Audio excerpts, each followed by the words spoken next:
that begin with the sifat of those who are the servants of Allah, the servants of the merciful Allah. And we begin with the first two of these attributes. First and foremost, we gave a description of what does it mean to be Ibadur Rahman. And then we began with those who walk on this earth humbly, and we continue to and those who, when someone ignorant speaks to them, they reply with peace. For the benefits of repetition, I'll be honest with you, this one verse within itself, if we were to spend 10 nights, we could spend 10 nights discussing this one verse. But there are some points which are important in here to emphasize and to explain. So we'll go backwards a little bit to talk about these a bit more, and then we'll move forward with the next verse, وَالَّذِينَ يُبِيتُونَ لِلرَّحْمَنِ لِرَبِّهِمْ سُجُدًا وَقِيَامًا, which is the next verse in the discussion as well. We'll inshallah get to that as well. But before we get there, there are some points.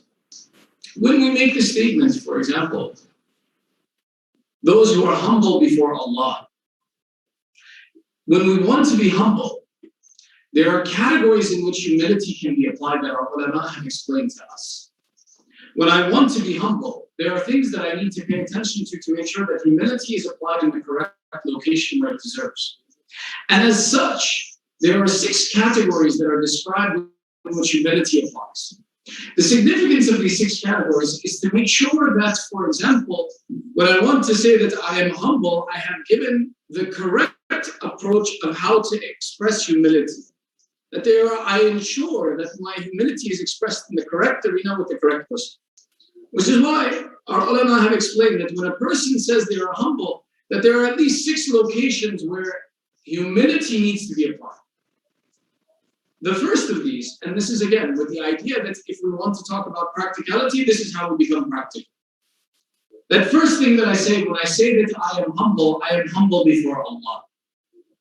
That my humility before Allah and accepting His command. The example that we gave yesterday was around the example of Iblis. But there are more examples to this as well too when we talk about humility before Allah. Where Allah is my preferred and priority in my life shows humility before Allah. This is a difficult concept at times. For example, when time for Salat comes, where am I? There's an example that I give for the youth especially that says that, for example, when I'm working somewhere and I have employment, someone comes to my door, comes to me and says that you are being searched for. Depending on who's looking for me, my answer changes.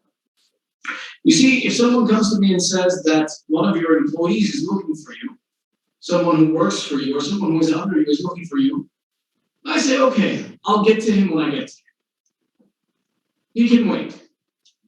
But if someone comes to me and says, my manager, my boss, the president is looking for me, I immediately put everything down and I say, let's go.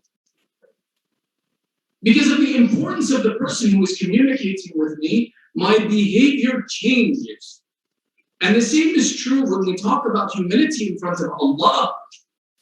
Is Allah my priority? What happens when Allah calls me? Am I telling Allah, okay, I'll get to you? I'm saying, no, Allah has called me, I need to go immediately. This is one of the ways that we determine our humility with Allah. The second category in which humility is required and demanded of us is the humility in front of the Prophet of Allah, Rasulullah sallallahu alayhi wa sallam.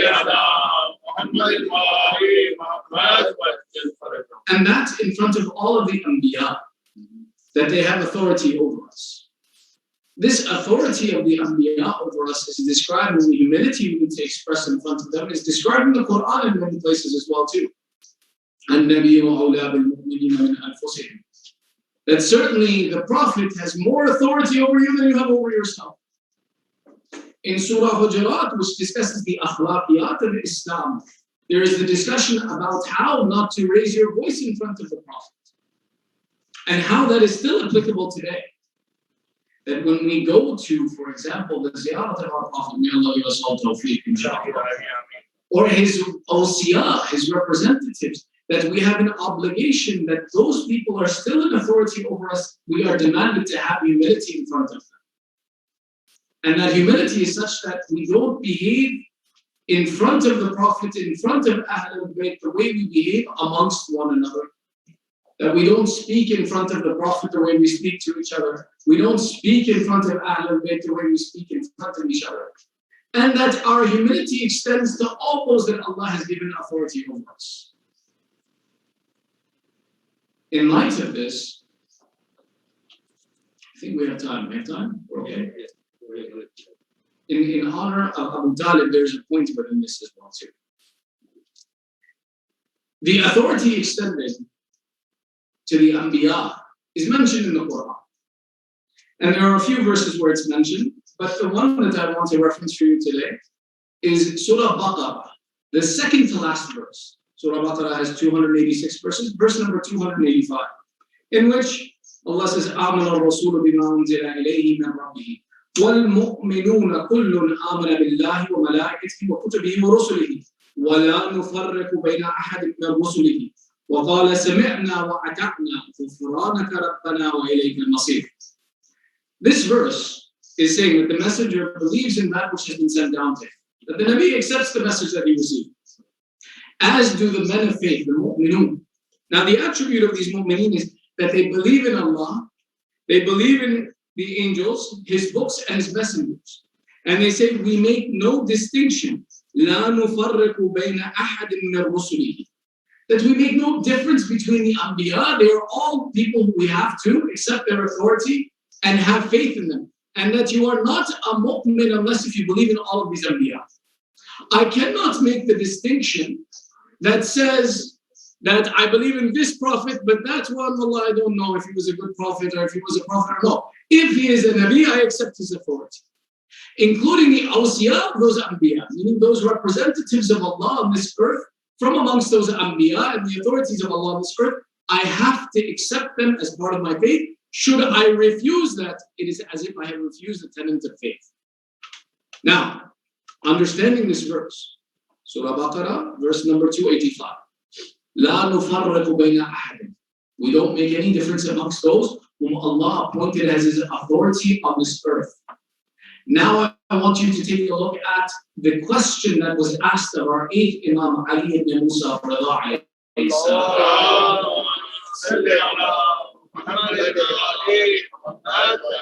One of the mu'mineen writes to Imam Rawah and says, Ya Rasulullah, we have a debate amongst ourselves. We have a debate amongst ourselves. We need your assistance. And the debate is on the question, was Abu Talib a Muslim or not? Was Abu Talib someone who followed Islam or not? The reply of Imam Rawah, in light of this verse, explains to us something unique about the status of Abu Talib. Imam Rawah replies, one who does not believe in the Islam of Abu Talib is outside of the faith of Muslimin and is not a Muslim. Meaning, understand something. Now, to understand how is this related, how are these two connected? The statement of Imam Rawah is saying that to believe in the Islam of Abu Talib is to be a Muslim. If I don't believe in the Islam of Abu Talib, I'm not a Muslim. When we look back, the people that I have to believe in their messengership and their Islam and their submission to Allah are those who are the representatives of Allah on this earth. And if I don't believe in their position and their Islam, then I am not a Muslim. Imam Rawah is teaching the lesson that Abu Talib was not just a normal person, but rather he was from amongst the representatives of Allah on this earth who had authority on this earth. And this is why, if you disagree with his Islam, you have now left the faith of Islam per the Quran itself. The conversation comes that Hazrat Abu Talib, to explain how this applies, was one of the awsiya, was one of the khulafa of the Anbiya who came before him. And some argue and say that he was one of the khulafa of Nabi Isa alayhi salam, which is more debatable. Why? Because Nabi Isa was sent to the Bani Israel and Abu Talib lived amongst the Arab. So they say that if we trace it back on the basis of his being present amongst the Arab, he is one of the awsiya, the khulafa that came to us from the lineage of Nabi Ibrahim. And that he was one of the authorities of Allah on this earth until the time of our Holy Prophet. And this is why there is that close relationship between Abu Talib and the protection of the Holy Prophet and the keeping of the Holy Prophet and the fact that Imam Rava alayhi salam makes the statement that if you don't believe in his Islam, you yourself have no Islam. Sallu ala Muhammad wa Allahumma salli ala Muhammad wa alihi. So this attribute of being humble before and respecting the authority of the Anbiya and the representatives of Allah on this earth includes the personality of Abu Talib as well, per the way we can understand the narration of Imam Rava. The third category is being one who listens to and is humble before the Imam of the time and the Imam al-Waqt. This is one of the most difficult characteristics that requires detail and attention. Why? Some of us are of the opinion that sure, life is difficult, Islam is difficult, but if I see the Imam, I would follow him. I would not have a problem. I would do whatever the Imam commands me. But the truth of it is that to understand and to follow the ahkam of the Imam requires detailed ma'rifah and understanding of the Imam. And that throughout history, there have been people, though they were in the company of the Imam, they were not able to follow the command of the Imam. And there's two places we'll mention this. One example I'll mention here, and then we have some more for the other part of our discussion as well. So you guys are okay? One example? Sallu ala Muhammad wa alihi. Allahumma salli ala Muhammad wa alihi. Our second Imam had a khilafat for a period of 6 months, not more than that. 6 months after the Shahada of Imam Ali, Imam Hassan was a Khalif. The end of which was when the fight began with Muawiyah, that Imam Hassan signed a peace treaty. The consequence of that peace treaty was the abdication of the Khilafat from the hands of Imam Hassan to Muawiyah. The conditions of that treaty were critical in establishing the absolute truth of the battle of Imam Hussain from the absolute falsehood of the claim of Yazid. Amongst the conditions of that treaty were that first and foremost that Muawiyah can't appoint a successor and that the Khilafat would return to Imam Hassan and Imam Hussain after the death of Muawiyah. That Muawiyah would have to stop the cursing of Imam Ali, that he would stop abusing the Shia of Ahl al-Bayt and would not persecute people who supported Imam Ali and Imam Hassan. These were the major points that were mentioned in this treaty. When we look at the Battle of Karbala, the fact that the claim of Imam Hussain was with justice, one of the definitive proofs in historical context is to say that Yazid had no claim to the Khilafah by the right of his father who signed this treaty, that every Muslim agrees occurred, which showed that the battle of Karbala was not in the interest of taking power away from one who deserved power, but rather that a usurper sat on the authority of the Muslimin and someone had to stand against that usurper to defend Islam. It's a very important treaty that in historical context, we take a look and we see that no one today can question that the purpose of the fight of Imam Hussain was not in the interest of power, but it was for justice, and that it was for removing falsehood and abuse in the world of Islam. But when Imam Hassan signed this treaty, it was the Shia who had a problem with this. The Shia would actually come to Imam Hassan and say, Salaam alayhi ya mudhil al-mu'mineen. They would say, Salam to you, O disgrace of the believers. To Imam Hassan. To Imam Hassan. They grew up in the company of Imam Ali. Some of them had spent time with the Prophet. Now the Imam al-Waqt, though the Imam is present in front of them, because they disagreed with how the Imam interacted, they call the Imam the disgrace of the Mu'mineen. They said it would have been better for us if we would have fought and been killed than to live in such disgrace with Muawiyah over us. This is a mu'min talking to his imam. And Imam Hassan would reply to them. And he knew of their ignorance and shortcoming, and he would say that certainly no, I am not the disgrace of the mu'mineen, but rather I am the one who saved the mu'mineen. I found in you, O people, a weakness, that if we had stood to fight now, all of you would have been wiped from this earth.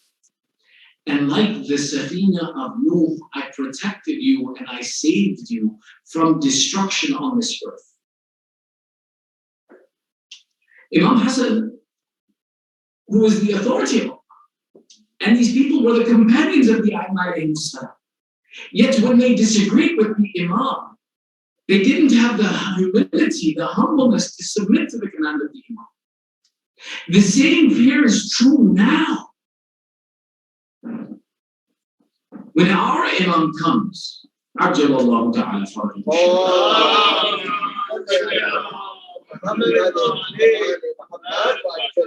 There are a number of categories in which we can go wrong.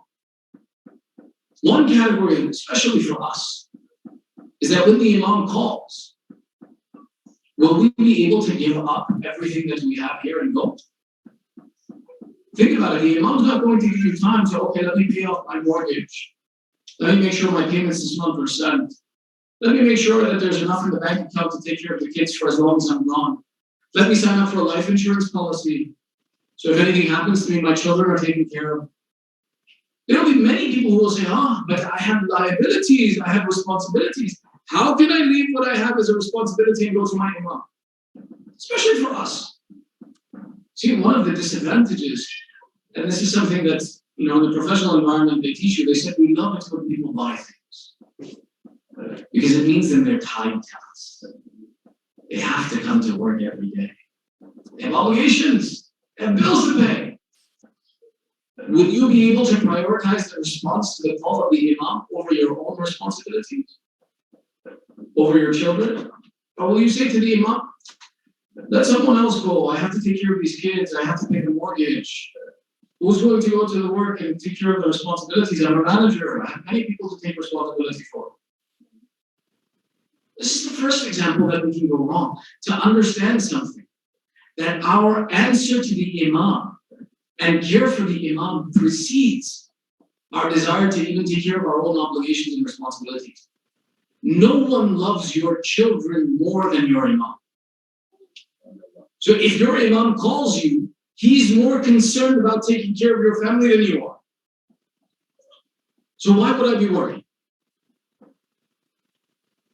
This becomes one of the aspects that when we have ma'rifat of the Imam and understanding of who is the Imam, we understand his authority over us, and that authority over us takes priority over everything in life.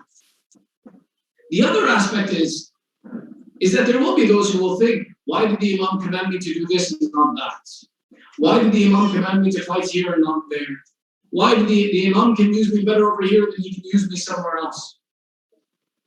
All of these thoughts, all of these questions are lack of humility and understanding the authority of the Imam. And when my Imam commands me, there is no one who knows better than him. And I don't have the right to question. Amongst the narrations that talk about the condition of the earth when the Imam comes, is the unfortunate and fearful condition that at a time the Imam will command his followers to behave in an action or to perform an action, and they will refuse. And they will leave him, and the enemy will leave their side and come to the Imam. Because of the lack of ma'rifah of the Imam. That whatever the Imam commands is khayr. This is the same process by which the Khawarij were formed. The Khawarij were those people who in the Battle of Siffin sold their loyalty from Imam Ali to Muawiyah. And then when Muawiyah betrayed them, they turned back to Imam Ali and said, okay, let's go fight Muawiyah. And Imam Ali said, how can I fight him? You forced me into a treaty with him. I can't fight him now. So they said, you are no good, he is no good. And then they started the process of raiding and attacking the Muslims and disbelieving in everybody. And they said, we have no one who is our authority, we can do whatever we want. And this was the creation of the Khawarij, those who left the bounds of Islam. All of these are from the lack of respecting the authority of the Imam, lack of humility in front of the Imam. One of the ways that we develop the humility in front of our Imam is the study and understanding of our Aqidah, and what does the Imam, what has the right of the Imam, and what can he command me to do, and what do I have to ensure that I fulfill in every instance. This is an obligation in our time. When we call to the Imam to come, when we call to him to come, will we be able to answer him? Will we be able to submit to his command? Or will we be amongst those who called him, and then when we found the path too difficult, we said, let someone else go. It's okay. This is an important aspect, that humility in front of the Imam demands complete submission to his authority. It demands understanding that he can command me for anything and everything in my life, and he has complete authority over me. The fourth category of humility. Still okay? We're good? Everybody's awake? Sallu ala Muhammad wa alayhi. Allahumma salli ala Muhammad wa alayhi. Is humility before the laws of Allah. That there are laws of Allah that He has commanded us, that we submit to whether we understand them or we don't. There are things that we may like, our society teaches us are okay, but within Islam, within the laws of Allah, they are forbidden to us. When we turn, we say, but why? Why did Allah command this? Why did Allah say this? This is a lack of humility before the command of Allah. We have the permission to question, don't get me wrong, but when we come to the conclusion that this is truly the command of Allah, then we have no right to question. And that's an important factor that we understand, that humility before the laws of Allah is that humility that when I learn that Allah has commanded me of an action, I submit. When Allah has demanded of me ibadat, ita'at, I perform them without question to Him. When Allah has denied me and refused me from something, I stay away from it. For example, the concept of alcohol. Alcohol is haram. Yet in the news every other day you see an article, the benefits of alcohol. Isn't it true? You see them, red wine you drink, is this benefit, fulan you drink, I don't even know which ones they say anymore. All of these statements that they make have no interest, they're not for your benefit. It's very important to understand that the way our capitalistic country is based is nothing is ever done for your interest. It's done with the interest of being able to make some money. None of these things are true. If Allah has forbidden something and said there is more harm in it for you than good, then there is no goodness that can be explained to you. Yet we have people, unfortunately, who say, if there are so many benefits, then why is it forbidden? Then it's not. This is the lack of humility before the commands of Allah. The fifth category is having humility before the laws of nature and that which exists in the world outside of us. For example, there exist many things in nature that sometimes we question. For example, an earthquake happens. Why did it have to happen? A tsunami happens. We say, why did Allah send this bala upon me? How can God be just if this exists? Very briefly to explain, this concept of that how can God be just because this tsunami exists, because this earthquake happened, because of these items, is a lack of understanding of the nature and how this world exists. When a tsunami happens, when an earthquake happens, when a tornado happens, it's not with the consistency of saying, Ali lives here, this is where the earthquake will happen. These items, they exist in the earth as a natural occurrence of the earth exists to keep a balance in the earth. The way that we know this is, for example, when an earthquake happens and no one lives there, do you hear about it? No. Tsunami happens, no one lives there, do you hear about it? No. The problem we have is, why did this tsunami happen? Why did this earthquake happen? Why did this event happen where I live? Or where people live? And the truth of it is that the true question is, why do people live there where this happened? The nature of what Allah has created, the nizam, the order of what Allah has created, exists to keep balance in this world. And I can appreciate all of these things as long as they don't happen to me. So that tells me that this exists, and its existence is a necessity. The problem I have is when it comes to conflict. I like to give the example of a fire tornado. If you've ever seen these things, they're very beautiful. But I don't want to see one in my backyard. Does that mean that the fire tornado is bad? No. It's a beautiful thing. It's a wonderful creation of Allah that combines with the elements and produces something amazing. My problem is its conflict with me. So then why do I hate this creation of Allah? Why do I hate this existence of Allah? I have no humility before that which Allah has created to accept that Allah has created an order to this world. And in this order of this world, there are things that may be harmful to me or beneficial to me. But their purpose of creation was to keep balance in this world as it exists.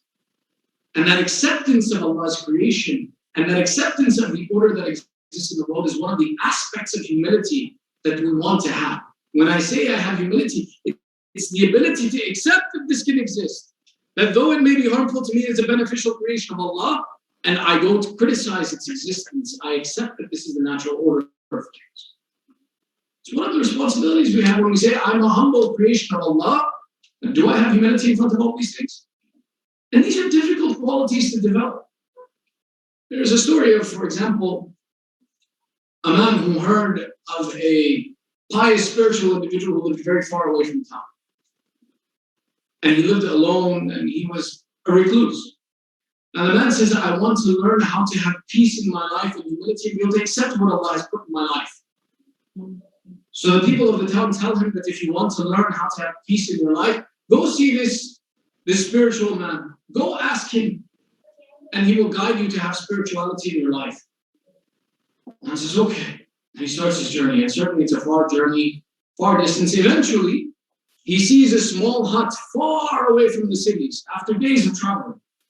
And around it are open fields, and it's one little hut, and it fits the description of where they told him, if you go here, you'll find the most spiritual man in the land, and he'll guide you and educate you. Alhamdulillah, I've reached. He goes, he proceeds up the hill to the small hut. When he gets there, he sees an old man sitting on a musalla outside and praying. He says, this must be the guy I'm looking for. So he goes and he sits next to him. And he says, I've heard you're a very spiritual man. So they say that about me. He says, will you teach me? He says, yes. Sure. And he starts talking about the beauty of the earth and the planet and the place. And then as he's talking about the beauty of Allah's creation, he shakes his hand. And the man says to the spiritual leader, he says, why are you shaking your head? Why are you upset? He says, look at how beautiful this grass is that grows around my house. Wouldn't it have been wonderful if Allah gave me a sheep to eat all this grass? And the man says, look, even him in his spirituality doesn't have the patience to withstand that something doesn't exist according to the way he wants it. These qualities of developing patience and humility and acceptance to the nidam and the order of what Allah demands from us, what is Prophet, what is Imam, what is Ahkam, what exists around us are difficult qualities, which is why the most difficult of this is the sixth category, which is to have humility with the people around you, to be humble with them. And that's why we described it yesterday as humility with people. The best way to achieve it is come to the conclusion that everyone who I meet is better than me, is closer to Allah than me. Our ulama have given a statement that explains if you want to have a happy marriage, there is one characteristic, if you develop it, you can have a happy marriage.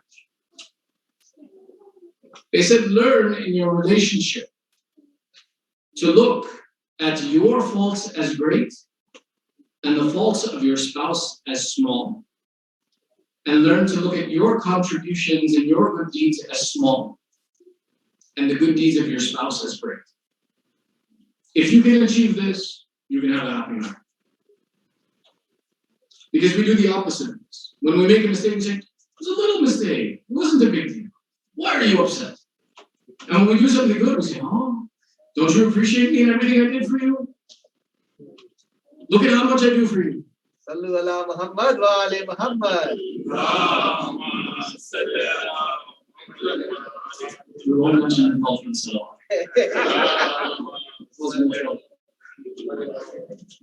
The nature of man is in our relationships to see our characteristics and attributes and our services as great because we see the sacrifices we made behind them. What did I go through to do this good deed? And how insignificant my thought was of the mistake that I made. I didn't do it on purpose. But imagine if we could extend that to the person in front of us. That I look at their mistakes and they didn't mean to. It's not a big deal. Put it away. And my mistake is great that, I hurt someone with this action. Let me not do it again. And my good deed is insignificant. It's not a big deal. You appreciate it, don't worry about it. But when you do something, you thought of me, you remembered me, you cared for me. How amazing of you. Not just our marriage, but all of our relationships in life, if we could develop this humility, would make all of our relationships better. In this way, humility, when we say, يَمْشُونَ عَلَى الْأَرْضِ هَوْنًا, those who walk on this earth humbly. This humility is not a simple, easy, light concept, but rather within it are many levels that we have to apply to ourselves. We have to constantly be looking at our relationships and our responsibilities and looking at our reactions. This is why this is a subject that if we wanted to, we could take the entire 10 nights, but we want to cover more of this. So we move forward. وَإِذَا خَاطَبَهُمُ الْجَاهِلُونَ قَالُوا سَلَامًا. You guys are okay? We have some time still? صلوا على محمد وعلى محمد. اللهم صل على محمد وعلى محمد. That's when an ignorant person speaks to them, they reply with peace. This ignorance is a very difficult concept to encapsulate in one word. Because ignorance can be of many different types. Ignorance can be intentional, it can be unintentional, it can be simple, it can be complex. And the ability to recognize ignorance is very difficult. And to know that ignorance is one of the worst qualities that man can possess. Having made many times cautioned us against ignorance. Be careful of ignorance. Ignorance in its most simplest form is of two types. One is called simple ignorance, that I don't know, and I know that I don't. This one is easy to fix. If you don't know, you can learn, educate yourself. You can ask a question and learn. The second type of ignorance is called jahl al-murakkab, the complicated or the complex ignorance. This is the type of ignorance where I don't know, and I think I know. I really don't know, but I think I know. The contemporary example of this, unfortunately, is, for example, in places where people believe that this vaccination is harmful to them. For the wrong reasons. For the wrong reasons. Let's clarify that. That there are rumors and misinformation that, for example, there's one place where the idea is that they say if you get this vaccine in 2 years, you'll die. 2 years, you die. And the people are so confident of it that if you even talk about the vaccination, they'll leave whatever they're doing to come and possibly, don't do this. You're going to die in 2 years. That's someone who doesn't know and thinks that they know. Now, the reality of how vaccination operates, how these things work, is something else, and the fact that 2 years later, because of the vaccine, you'll die is something else.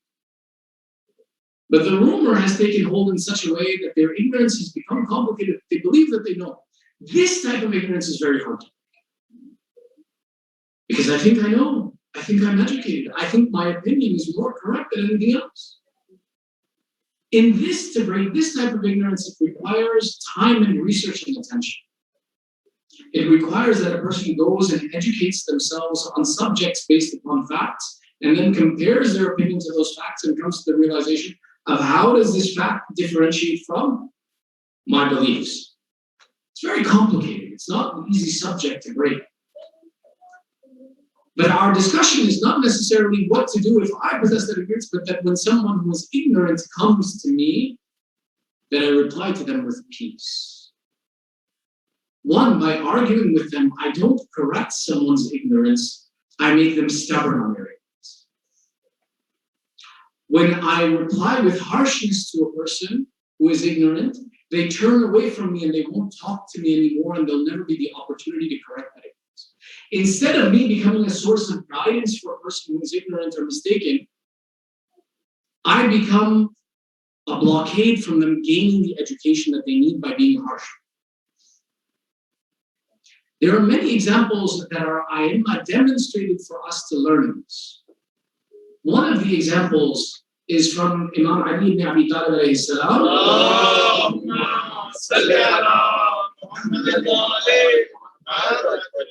In the Battle of Siffin. In the Battle of Siffin, Muawiyah's army, Imam Ali found that some of his soldiers were actually using foul language against the supporters of Muawiyah. He heard them cursing at the followers of Muawiyah. And Imam Ali stopped everything and gathered his followers and said to them specifically, I dislike for you to be amongst those who curse, who use foul language. I don't want you to perform this action. And that rule stands for us till today. It wasn't something that Imam Ali wanted at that time. There, if the enemy was manifest, here the enemy is not manifested. So if the rule is strict there, it's more strict now.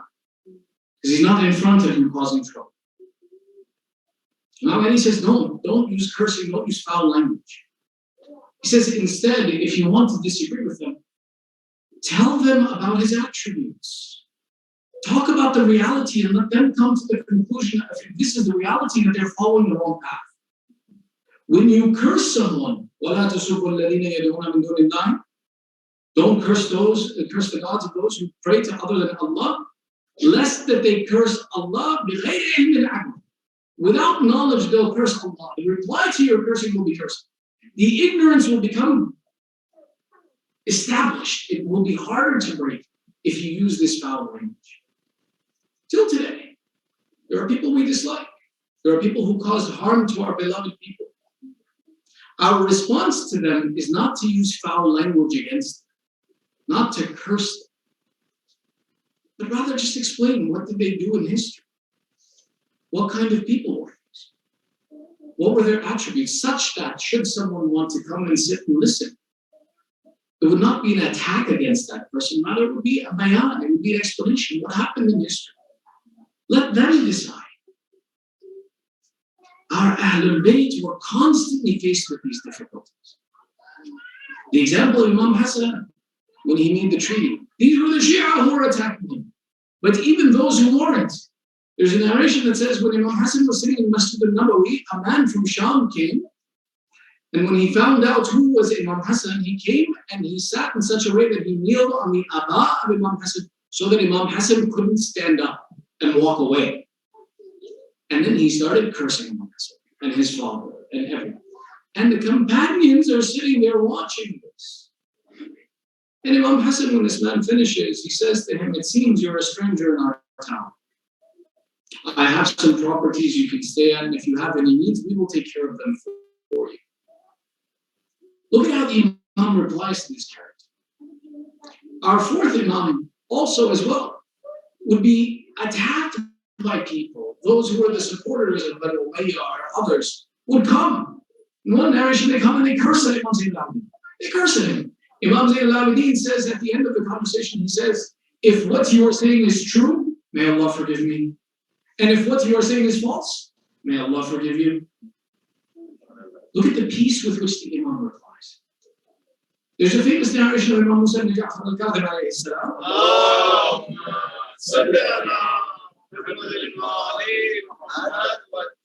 One of the descendants of the second Khalifa comes and he starts to curse Imam Hussain al-Jafar. And the companions, they say, give us permission to end his life now. And Imam Hussain al-Jafar forbids them, says, stop, don't do this. And then after the man leaves, Imam Hussain al-Jafar says, would you like to see how I deal with it? And they had imagined the Imam has followers, he can give the command. Forget the followers. The Imam is the authority of everything that exists. You mean to tell me the Imam doesn't have the ability with a word that he can take care of this problem? But they say, yes, we want to see how you deal with it. So the next day, Imam leaves his house and mentions, those who control their anger. And he leaves. And as soon as they hear the Imam mentioning this verse in the Quran, they realize that the Imam is not going to punish this individual. The Imam goes to visit this man. And as he goes, he walks through his fields, and the man comes out of his house thinking the Imam has come to attack him. And he says, you destroyed my property. You destroyed my crops that I had planted. And the Imam says, how much did you hope to make from these? A man says, I'm not the knower of the unseen. How can I tell you what I expect to make of these, what I would make from them? No, says, I didn't ask you to tell me the unseen. I asked you, what is your hope? The man mentions a ridiculous amount of money. He says, 300. Imam takes out 500 and hands it to him. Says, this is for you. And walks away. The next day, the man comes into the masjid and says, I swear Allah knows best where to place his authority, and you are the authority of Allah on this earth.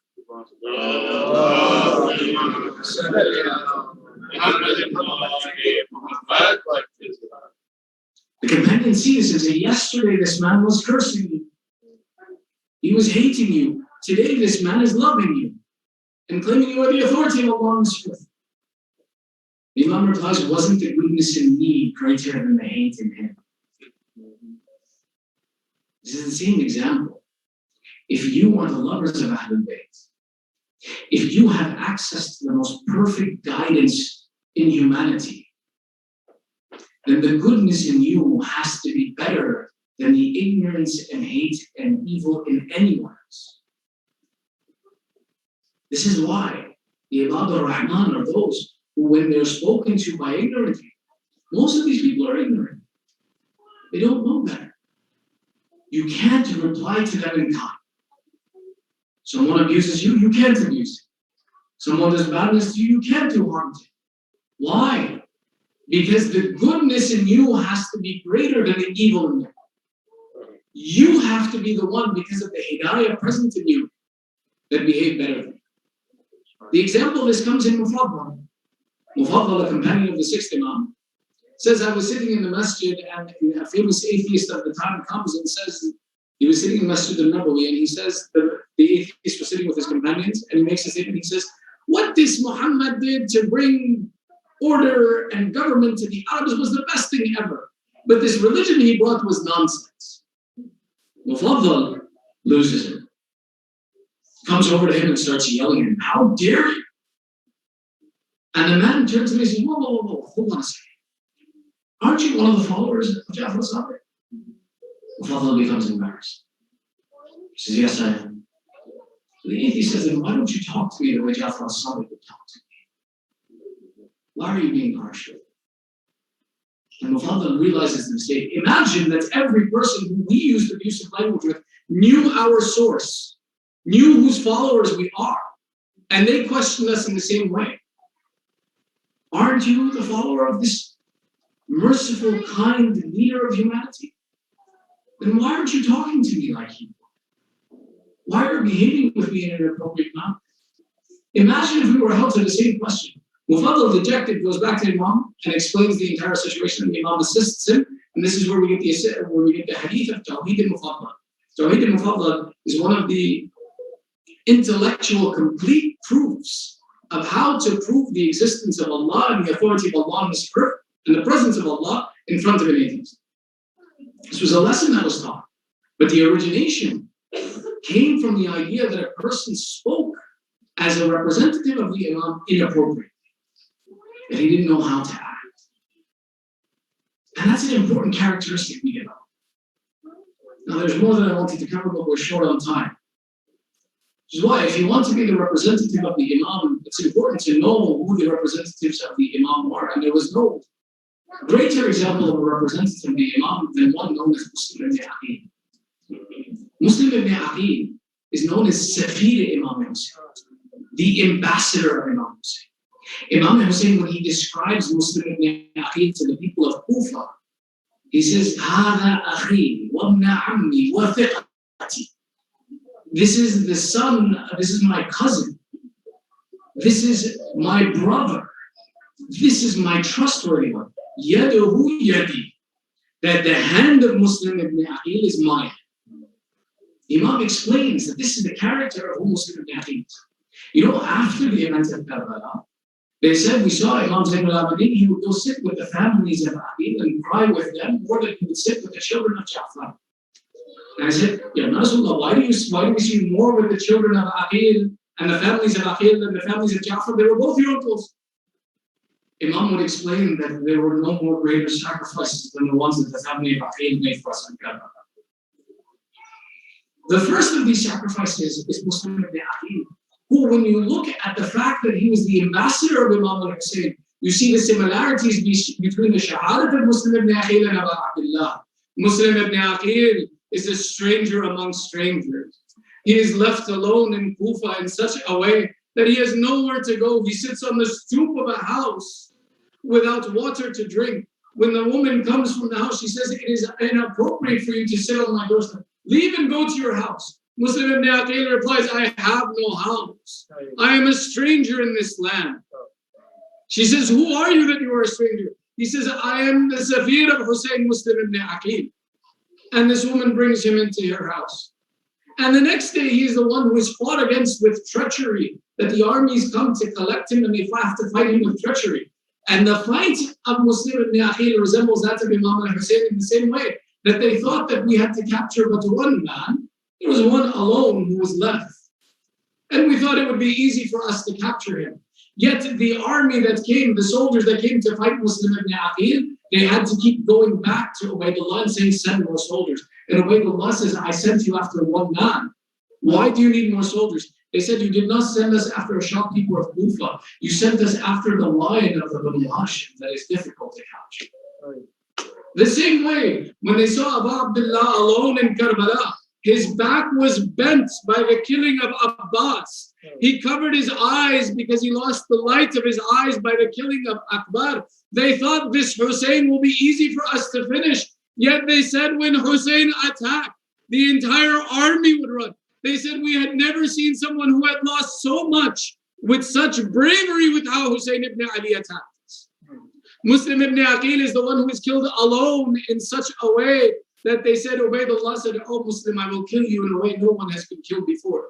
They cut the head of Muslim from the top of the palace. They threw his body over and dragged him through the streets of Kufa. The same way Abu Abdullah was alone. And they killed him in a way that Imam Zain al-Abid would say, Baba, they don't kill sheep the way that they killed me. The shahadat of Muslim was one of thirst and of being a stranger and alone. The same as that of Abu Abdullah. But there are certain things that were afforded to Muslim that were not afforded to Abu Abdullah. When the news of the shahadat of Muslim ibn Aqil came to Imam Hussain, it came on a horse rider who carried a black flag saying he had news. When he reached the camp, he dismounted his horse and he found some children playing in front of him. And he said to them, which amongst you can take me to Abu Abdullah? One small girl by the name of Hamida stood up and said, that is my uncle, I will take you to him. And she begins to proceed to take this messenger to Abu Abdullah. As they proceed, everyone in the camp sees the messenger coming and they all come out to question him. What news have you brought? And the messenger replied, I have brought the news of the death of Muslim ibn Aqil. As the messenger says this, the small girl stops. She reaches to the ground and picks up sand and starts to pour it into her hair. The messenger cries and he says, oh child, what are you doing? This is what orphans do. The people said, oh messenger, you did not know. You announced the shahadat of the father to the orphan. Hamida is the daughter of Muslim. Didn't you know? The man begs the forgiveness of the child. Abu Abdullah comes, listens to the message. When he finishes with the messenger, he says, bring Hamida to me. Hamida is a small girl, no different than Sakina. He takes this Hamida, sits her in his lap, cleans the sand from her hair, gives her golden earrings and says, Hamida, from today, I am your father.